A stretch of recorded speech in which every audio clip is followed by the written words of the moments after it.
Assalamualaikum warahmatullahi wabarakatuh. Waalaikumsalam warahmatullahi wabarakatuh, Pak Irfan. Selamat pagi Bu Miranti. Selamat pagi, Pak Irfan. Salam sejahtera untuk kita. Mohon izin saya mengganggu waktunya sebentar terkait saya ingin melakukan yang namanya wawancara terkait observasi nanti di kelas Bu Miranti ini terkait kegiatan belajar mengajar yang sehari-hari dilakukan kepada anak-anak kelas 2 gitu. Ya, boleh. Oke, ya. Mungkin untuk mempersingkat waktu langsung saja Ibu Miranti Ya. atau sekiranya Bu Miranti ada pertanyaan dulu mungkin? Enggak sih? Cukup ya, gitu. Oke. Ya, kita langsung. Pertanyaannya udah standar kok, nggak perlu yang gimana-gimana, mengalir aja gitu. Oke. Bu Miranti saya langsung mulai saja. Pertanyaan pertama, ada atau indikator apa yang Bu Miranti akan sajikan dalam kegiatan belajar mengajar pada pembelajaran yang siang hari ini nanti? Untuk KD-nya, saya pilih makelnya bahasa Indonesia dan matematika. Untuk yang bahasa Indonesia, saya mengambil KD 3.4 dengan judul KD mengenal kosakata dan konsep tentang lingkungan sehat dan lingkungan tidak sehat di sekitar sekolah. Lalu untuk indikator pencapaiannya, untuk IP-nya, menentukan kosakata dan konsep tentang lingkungan kelas yang bersih dan sehat. Itu yaitu indikator 3.2. Lalu untuk KD yang 4, untuk keterampilannya menyajikan penggunaan kosakata bahasa Indonesia dengan yang tepat atau bahasa daerah hasil pengamatan tentang lingkungan sehat dan tidak sehat di lingkungan sekolah. Ya. Itu tadi untuk bahasa Indonesia, ya. Untuk yang matematika, saya mengambil KD 3.10, menjelaskan bahan data dan bangunan berdasarkan ciri-cirinya.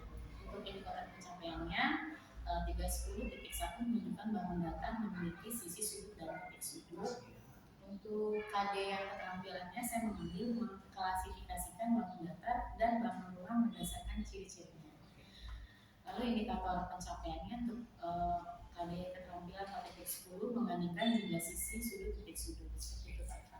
Dari KD-KD yang sudah Bu Miranti jabarkan sebelumnya, jadi saya bisa menarik sedikit kesimpulan terkait materi yang akan diajar. Ada dua materi, pertama ada bahasa Indonesia dan ada matematika yang nanti. Untuk bahasa Indonesia-nya terkait kosakata, untuk yang matematikanya terkait bangun ruang dan menggunakan ide. Untuk pertanyaan selanjutnya, metode apa yang akan Bu Miranti gunakan dalam pembelajaran kali ini? Dan sekiranya apa sih alasan yang Bu Miranti pilih? Kenapa sih Bu Miranti pilih metode yang ini? Kenapa nggak metode yang lain?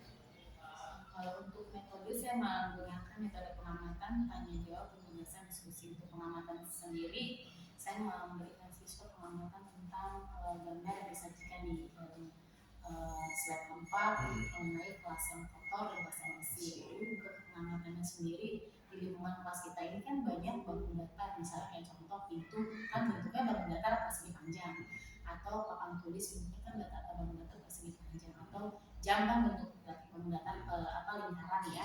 Jadi anak-anak belajar dari situ. Sedangkan untuk tanya jawabnya paling saya melihat aktivitas anak ini sudah sampai sini berarti sudah memahami apa yang saya minta, seperti itu sih. Kalau untuk pendekatannya, saya menggunakan pendekatan saintifik dan tek, karena sekarang kan teknologi itu kan mendukung sekali ya Pak. Lalu sama modelnya saya menggunakan problem seperti ini. Berarti belajar dari masalah sehari-hari peserta didik ya, bukan nanti kayak tadi ada kelas yang kotor dan ada kelas yang bersih gitu kan. Oke, untuk pertanyaan selanjutnya Bu Miranti, alat dan bahan atau sumber belajar apa yang Bu Miranti siapkan dan kasih dulu penjelasannya.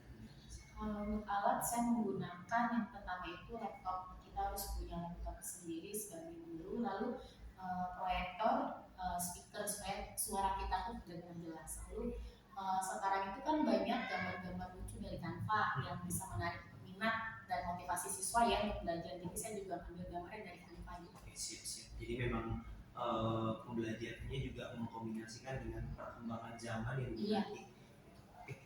Untuk pertanyaan selanjutnya, boleh nggak Bu Miranti menceritakan pembelajaran yang akan Bu Miranti lakukan nanti, tahapannya ada apa saja sih?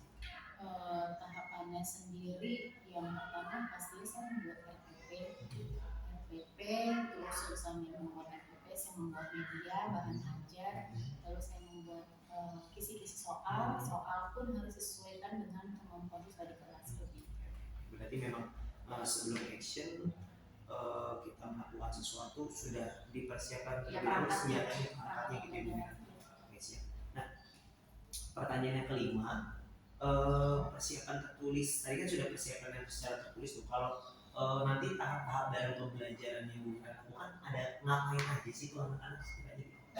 Laporan tertulisnya anak-anak saya sajikan menggambar, lalu dia membuat semacam diskusi dengan teman-temannya. Dikelompokkan seperti bangun datar persegi atau persegi panjang, segitiga, segi lima itu berapa jumlah sisinya, sudut dan titik sudutnya dikelompokkan seperti itu. Mereka nanti berdiskusi. Jadi ada kegiatan kerja kelompok itu ya nanti di kegiatan intinya gitu. Iya, lalu nanti dipresentasikan ke depan biar anak-anak kalau dipresentasikan seperti ini kok ternyata perbedaannya antara bangun datar jumlahnya 4 sisi, 3 sisi dan 5 sisi seperti itu.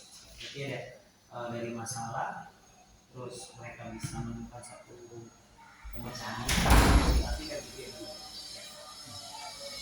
Terus selanjutnya materi apa yang sekiranya dianggap sulit oleh siswa berdasarkan perkiraan Bu Miranti nih? Jika ada materi sekiranya yang sulit, kasih dong Bu Miranti penjelasan. Materi yang sulit itu sebenarnya bahasa Indonesia ya. Bahasa Indonesia. Soalnya tentang kosakata. Jadi anak kelas 2 khususnya kosakata mereka itu belum banyak. Jadi mereka sering tanya, Bu ini artinya apa? Kayak kemarin apa ya? Yang dia tanya alat pembersihan. Itu alat pembersihan itu pasti dulu Bu ya masuk. Bu ini alat tulisan lagi yang dia tanya itu kayak model apa tuh kayak apa kayak yang vakum dia nggak ngerti tuh vakum itu buat apa gitu dia nggak ngerti juga mungkin tahu alatnya tapi tidak tahu cara penggunaannya cara pelafalan kalau sih dia kurang tahu cara penggunaannya. Oke, siap. Untuk pertanyaan selanjutnya, kompetensi apa yang bisa dimiliki siswa setelah mengikuti pembelajaran sesuai dengan harapan Ibu? Potensinya anak-anak jadi untuk khusus pelajaran bahasa, jadi anak-anak bisa mengenal kosakata. Jadi tahu baik itu dari kosakata KBBI, kalau misalnya bahasa Indonesia, lalu kalau untuk menambah wawasan juga kata-katanya misalkan dia tulisnya kayak model, terus kayak manji itu kan mereka nggak tahu selokan, arit, mereka kan nggak tahu anak seumuran mereka belum pernah dengar kayak baru istilahnya. Terus kalau untuk di pelajaran matematika saya paling kayak sudut, sisi, titik sudut itu dia juga biar lebih paham lagi. Oh anak-anak nih seperti meja nih yang kita punya nih di dalam kelas. Ternyata di sini ada sudutnya ya anak-anak bentuknya kayak persegi ada seperti itu sih lebih ke kegiatan sehari-hari aja. Lebih ke potensi yang bisa dilakukan dalam kegiatan sehari-hari mereka. Untuk nggak kerasa ini nanti ya udah sampai di pertanyaan yang terakhir aja gitu. Pertanyaan terakhir, apa yang perlu mendapat perhatian khusus sekiranya nanti akan dilakukan ketika melaksanakan KBM ini gitu, ketika suasana di kelas? Khususnya sih lebih ke arah kerjasama sama percaya diri ya, karena kan anak-anak segitu mau maju takut, perhatian khususnya seperti itu takut salah, terus lebih kepada kerjasama kelompok, apakah kompak, mereka kerjasama benar nggak dia bekerja sama dan bisa bersosialisasi khususnya. Jadi untuk menyampaikan pendapat benar tidak seperti itu. Oke, siap. Jadi memang di sini di dalam kelas itu kayak membangun percaya diri ya, percaya diri masalah nanti itu apa, masalah nanti bagaimana seperti apa itu kayaknya ada di nomor sekian. Iya, penting anak-anak berani tampil kalau saya seperti itu.